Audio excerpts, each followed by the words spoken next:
I believe that relational psychotherapists are well positioned to help clients who struggle with the chronic shame that follows on early relational trauma.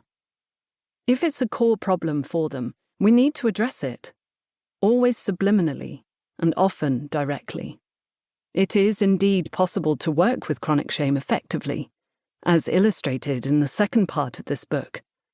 But to do effective work with chronic shame, we first need to understand it well. The aim of the first part of the book. Rather than begin with shame theory, however, I will begin with some stories from my own practice. The personalities and circumstances are fictionalized, but the essential situations are real, and so is the chronic shame at the heart of them. In their dissimilarity, these stories illustrate the range and variety of disguises that chronic shame wears. They also reveal some important common themes that belong to the experience of chronic shame. Producing a stellar performance. Recently, a client returned to me after several years away. I'll call her Claire. I first saw her when she'd just lost an executive position. With a generous severance package, she'd set up a consulting firm of her own. But she couldn't make herself do the work to keep her business running. She found herself spending days drifting to the kitchen and eating too much, evenings drinking too much, and nights sleeping badly. Claire came to me because, as she put it, I need someone to kick my butt. We found, instead, that she needed me to understand what being a vice president had meant to her. The sense of worth and power it had given her, and what it felt like to have all of that ripped away with no warning. She believed she should have seen it coming.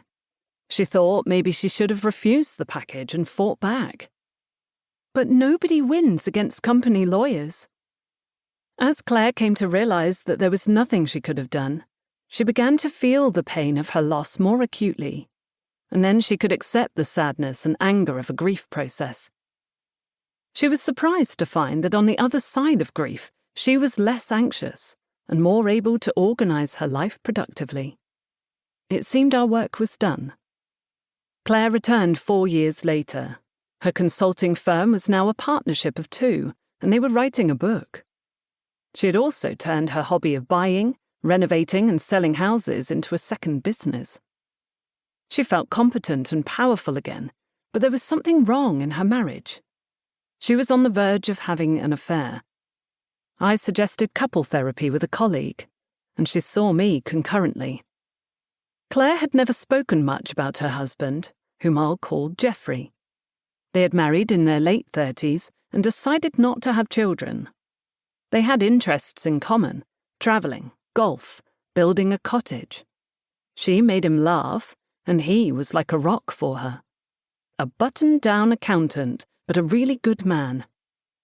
In couple therapy, they learned that both of them had been feeling lonely and misunderstood by the other for quite a while. In her own therapy, Claire worked hard to understand what was going on for her. She didn't want to leave Jeff for Larry, she said, but it was so very tempting. Larry was a good time guy, life of the party. A lot like me, Claire said. He could match her energy in ways her safe husband never could. Claire wanted to break free, to soar on unclipped wings. But as it turned out, when Claire pursued Larry a little harder, he played hard to get. To save her self-respect, she wrote him off. Meanwhile, in the couple therapy, Claire and Jeff were talking to each other and feeling understood. As energy returned to her primary relationship, Claire's restlessness and anxiety abated. Again, it seemed our work was done. But recently, after another 5 years away, Claire returned again. She had sold her business interests to younger partners to retire early. It was the pleasant retirement she and Jeff had planned, with time for weekends away and long trips abroad. However, once again Claire was miserable at home.